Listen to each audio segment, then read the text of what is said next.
unexpected.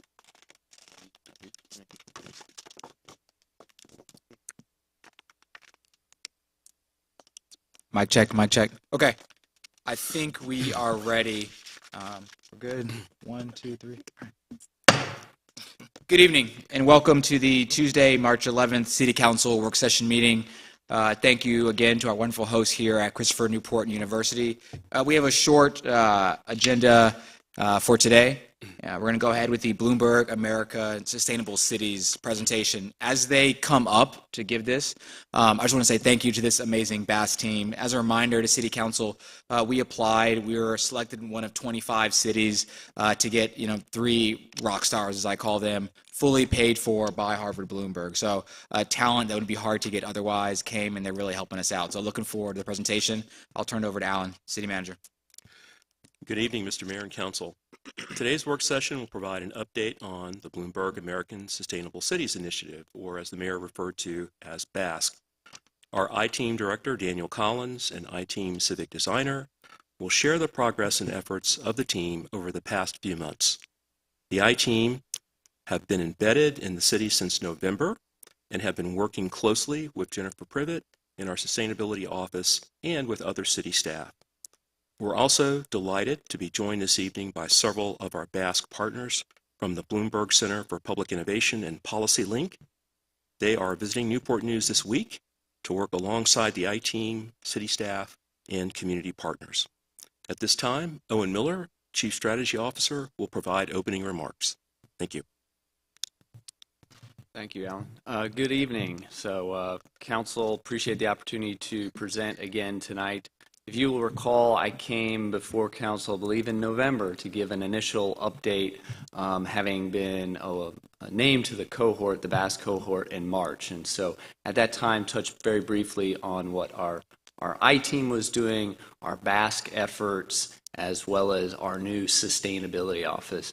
I'm really excited tonight not only to welcome our colleagues from BASC who've traveled here to see us, as well as allow Daniel Collins, our I-Team Director, the opportunity to present an update of what we've been doing since that time in November. So without further ado, I will turn it over to Daniel. Daniel. Thank you, Owen, and thank you, Council, for inviting us here to present today. So, as you heard there, Newport News was one of 25 cities selected to join this initiative, the Bloomberg American Sustainable Cities Initiative, or BASC. And just as a reminder, this is a 3-year Bloomberg Philanthropies-funded initiative designed to build cleaner, more resilient, and economically thriving communities. So that's the goal here. And it's to do that through local leadership, through the leadership of cities like Newport News. So I'm part of the I-Team, the director. We just arrived in November. I've also got Vanessa Rigaud with me, who's our first hire, and our civic designer, who's going to be taking us through the design process. And so, as I said, we joined in November 2024, and this is really going to be a collaborative community and city design process. So community members, community partners have a seat at the table as we are conducting research and looking at what potential initiatives to pursue over the next few years. So the skill set that we bring to the table is around data analysis, insight development, human-centered design, systems thinking, and then project management. So hopefully we can deliver on some of these things that we come up with the community. We're honoured to have our BASC partners who, as it was said, have kind of flown in to be with us here today. They've been visiting the different cities as part of this initiative, and they're spending a couple of days with us, really working alongside us. We've got workshops planned and different meetings with community members over at Brooks Crossing, for example. But some of the members that we have here today, the Bloomberg Center for Public Innovation, which really brings a lot of that government innovation expertise. We have Policy Link, which is a national research institute that is going to help lead that community-focused part of this initiative. And then we also have the Sustainable Cities Fund, which is really helping to coordinate a lot of that grant and bring in funding to this community and enable some of these initiatives. So that's a large area of their focus. We don't have the Natural Resources Defence Council or delivery associates with us here today, but they are key partners, and the NRDC brings a lot of that climate expertise to the programme. And I think we have lunch tomorrow. Is that still accurate? We do, Okay. yes. Yeah. There it is. Yeah. So, we've touched on kind of the overall goals, but just drilling down into that a little bit, why was this initiative created? What are we trying to achieve here? So, the issue that this Basque initiative is centred around is around the fact that people living in communities with economic barriers, they face the worst air, water and weather impacts. So these issues disproportionately affect those communities. And the rising disaster costs threaten their health, their resilience and their economic growth. So it's difficult to get ahead when you've got issues like flooding or air quality, things like that affecting your community. So the Basque initiative is really centred around the idea of the fact that cities are home to most of the US population and can really take meaningful action to ensure that local communities have access to clean air, water, public spaces, and other things like that. So that's kind of the core focus of this initiative. We are not coming in here doing things from scratch. So we're recognizing that there's been a lot of really good work already achieved in the community. Lots of different teams working on a variety of projects. We've been educating ourselves over the last few months. So we've been getting up to speed on the comprehensive plans, the strategic plans, and a lot of other strategies that the city has in place. We've been talking with community members and city staff who have been leading initiatives like the Choice Neighbourhood Initiative. We were just doing a tour of the neighbourhood today and hearing from some of those residents. So really, we recognise that there's a lot of good work already happening, and the purpose of this initiative is to build on that, to figure out what comes next. How do we bring in investment for new projects and things like that that help advance these goals within the community. We also think it's a really good time for us to be joining because, as Owen mentioned, I think in November, the city now has these new offices, the Office of Sustainability, the Office of Innovation, and the Office of Neighbourhood Services. So we're really working in collaboration with all three of those groups. We meet with them regularly to work on these different initiatives. So yeah, I suppose just to emphasise the fact that we are looking to create bold new solutions, but recognise the work that already has happened here. Newport News submitted an application to be part of this initiative, and these were some of the priorities that the city submitted in their application. So these are some of the things that we're starting to dive into now and do a little bit of research. So issues like urban flooding, air quality, we've heard things like coal dust, the highway industry, things like that. So really diving into those particular issues in a bit more depth. We've also heard about transit mobility in certain communities. And then a big one is the affordability of housing and energy and what projects could look like there. So a sort of theme running through all of this is if we're bringing in an investment for climate or environmental solutions into the community, how do we make sure that that helps build wealth within the community and leaves those community members better off in that way. So it's really looking at the intersection of those two things, climate investment, environmental investment, but also how does that build wealth within different communities around Newport News. And then what we've got here is just a nice simple diagram, but I think it's sort of at the heart of what we're doing here. So obviously we as the I team are working alongside City Hall staff, Owen and many of his reports, but also other departments as well. We've been working with planning, engineering, development. We'll be meeting a lot of other departments tomorrow as well to talk about how we might collaborate. But then I think what really differentiates this initiative from maybe a lot of other programs is that community-based organizations really do have a seat at the table. So they are invited into our regular meetings. They're being provided with support to attend there and make sure that from the beginning, not sort of at the very end, that we are talking with different community groups and community members about what does success look like from their perspective, and then building solutions alongside them.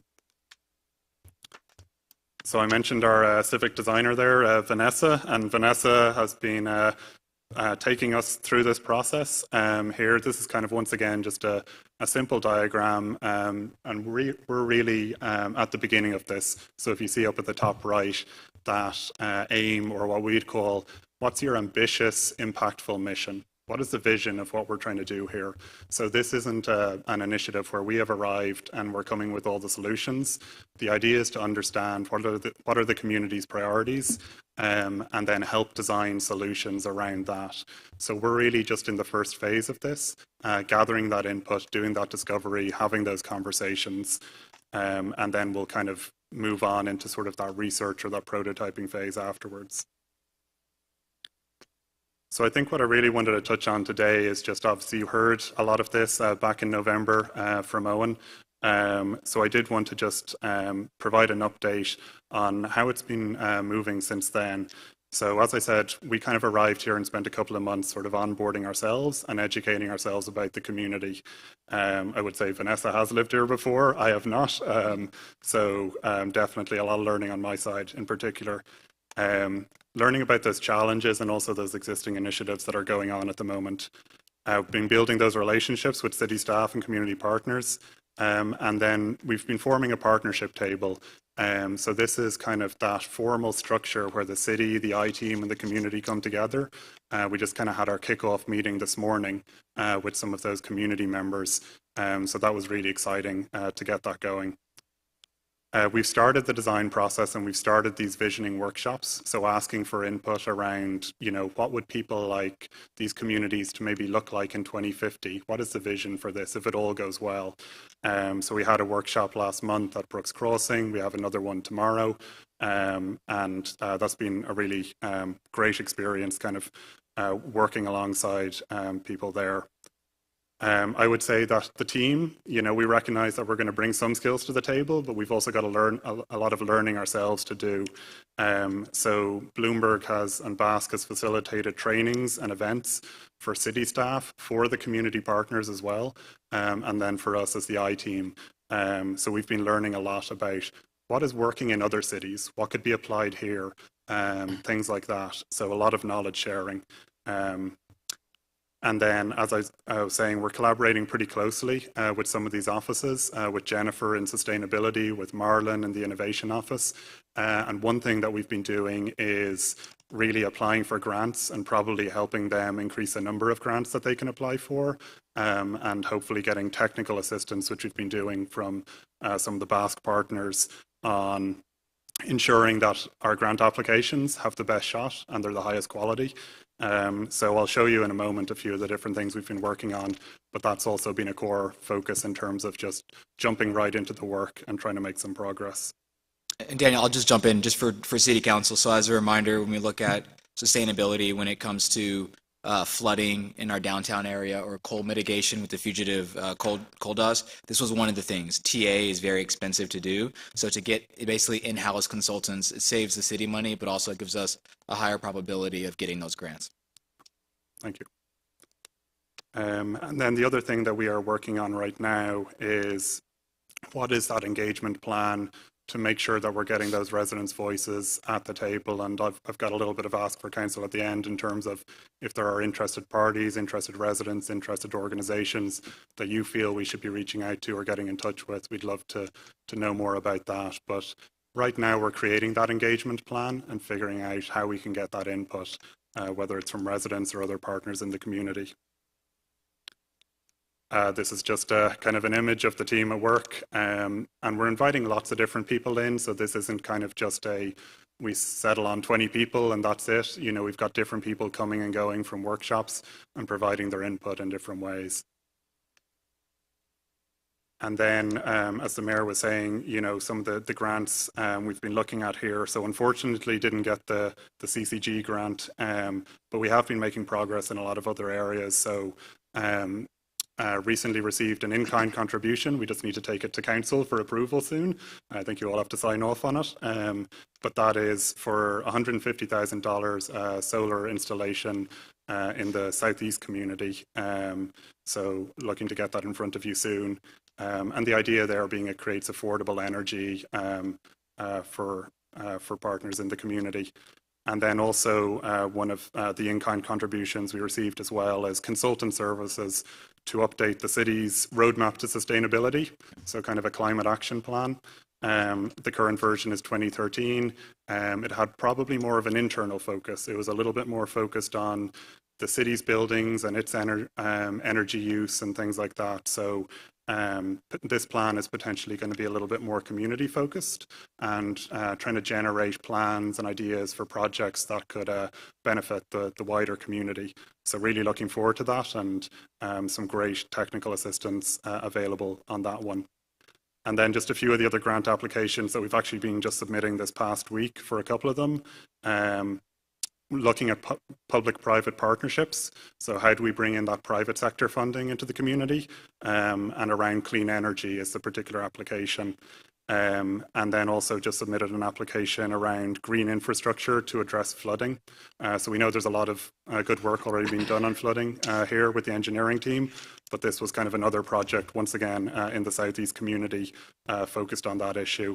And then we've got an application hopefully going in next month that, although the city didn't receive the $20 million coal study or the fugitive coal dust grant, this would be for a smaller project around a feasibility study to look at that. So at least getting the ball rolling. It's not the full funding that we'd love, but it's something.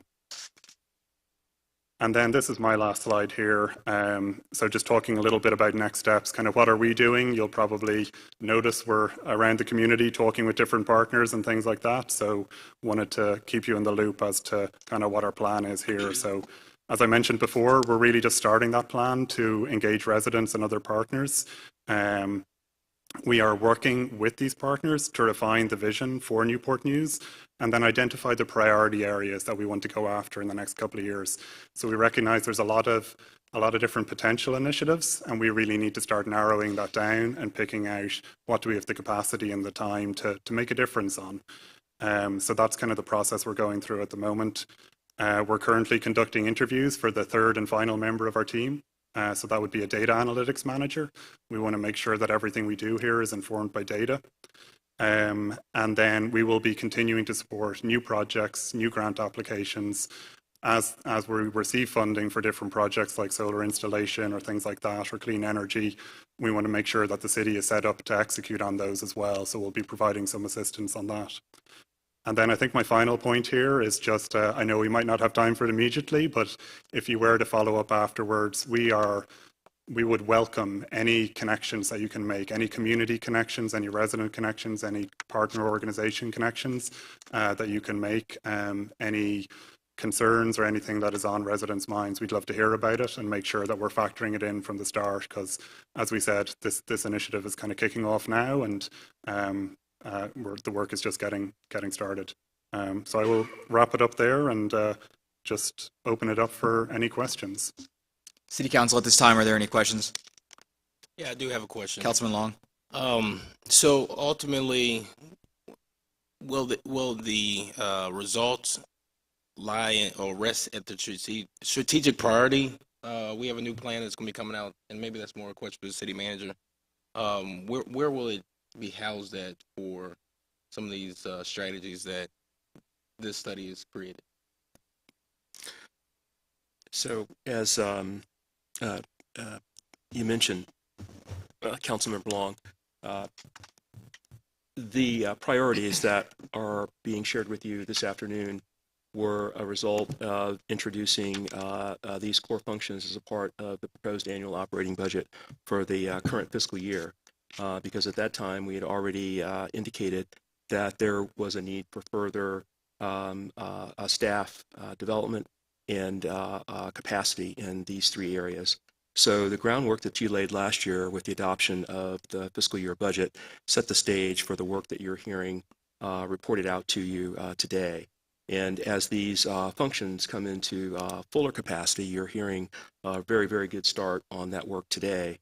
We'll be migrating these functions as they build out into specialized areas of work for the city, and they'll be further reflected when we undergo the strategic plan update for 2015 for 2025 through 2030. All right, thanks. Is there any further questions? I'll just say thank you for the hard work on this. We appreciate you, Vanessa, and just the entire team for coming out. I know it's, I think someone was with Paul Young in Memphis a couple years ago, but we appreciate you coming to Newport News. We're usually at our city hall, but we're doing it in the Central District in order to promote transparency and get more people to come out to City Council. So we appreciate you coming, and we look forward to the work with you and Owen and the team. Thanks all. Thank you very much. Thank you. I think next up, we have comments, ideas, suggestions. I have like 5 folders that we haven't signed yet, but I'll go through at the end. We'll just start down there with Alan and just go this way. Nothing to report this afternoon, sir. Gotcha. Councilman Neely? Nothing, sir. Councilman Long? Nothing. Councilman Vic? I don't have anything. Yeah, real quick, Mr. Manager, I think this is really a comms question. We have some new state champions in the city. You know, every time when they win a championship, we always do something. So I just want to make sure someone is tracking it. Matter of fact, is someone from comms usually tracking who wins the state championships? For high school. Yes, for high school, because usually we just say we mention it, but I just want to make sure going forward we got somebody that's always tracking it. All right, perfect. Thank you. Councilman Coleman? Nothing. Councilman Harris? I don't have anything. I'll just quickly just go through in the order that they appear, and some of these we'll vote on tonight, some we'll just push back. So Councilman Harris has books on bikes. We need those people to get signatures for the nonprofits. So there's like 5 or 6 that I'm going to read. So I have it right here. We're going to sign it after, and then we'll make sure that we vote on it next week. Councilman Rob Coleman for the Friends of the Badge breakfast. We'll get signatures after this, sir. Got it right here. Councilman John Ely, the Crimson Thunder KJ Elementary School. We have it right here. We'll sign it right after. So I'll just give you these 3 to start signing for later. These are the 2 we're voting on tonight. So this is a combination for myself and Councilman Vic. So we have the 100 Black Men Virginia Peninsula chapter. They're honoring Michael Vick and Sia Price are their 2 visionaries. This is $2,500. We have all the signatures. Can I have a motion? So move. Second. Moved and seconded at this time. Please call the roll. Mayor Jones, 4. Councilman Long, 4. Councilwoman Vick, 4. Vice Mayor Bethany, 4. Councilman Coleman, 4. Councilman Ely, 4. Councilman Harris. 4. Motion carried 7-0. Thank you. And the last one, we are hosting, we're the first time ever, we're the host city for the UNCF Mayor's Mass Ball. So going to have a lot of people in attendance for this at the Marriott. So it's a little bit more than usual. It's $25,000 to be the host city. Norfolk has already done the same, and so they're watching me right now. But I have all the signatures. Do I have a motion? So moved. Second. Moved and seconded at this time. Please call the roll. Mayor Jones, 4. Councilman Long, 4. Councilwoman Vick, 4. Vice Mayor Bethany, 4. Councilman Coleman, 4. Councilman Ely, 4. Councilman Harris. 4. Motion carried 7-0. Thank you. So we will address the next work session. At this time, Councilman Long, please take us into closed session. I move that pursuant to Section 2.2, Tag 3711A of the Code of Virginia 1950 as amended, subsection 1, that council hold a closed meeting for the purpose of discussion, consideration, or interviews of prospective candidates for employment, assignment, appointment, promotion, performance, demotion, salary, disciplining, or resignation of specific public officers, appointees, or employees of any public body, the subject which is a discussion or consideration of the performance of a council appointee and a discussion or consideration of a prospective candidate for appointment to boards and commissions. Second. Moved and second at the time. Please call the roll. Mayor Jones, 4. Councilman Long, 4. Councilwoman Vick, 4. Vice Mayor Bethany, 4. Councilman Coleman, 4. Councilman Ely, 4. Councilman Harris. 4. Motion carried 7-0. Thanks all.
Me too. 1 sec. I'm just gonna gavel in real quick.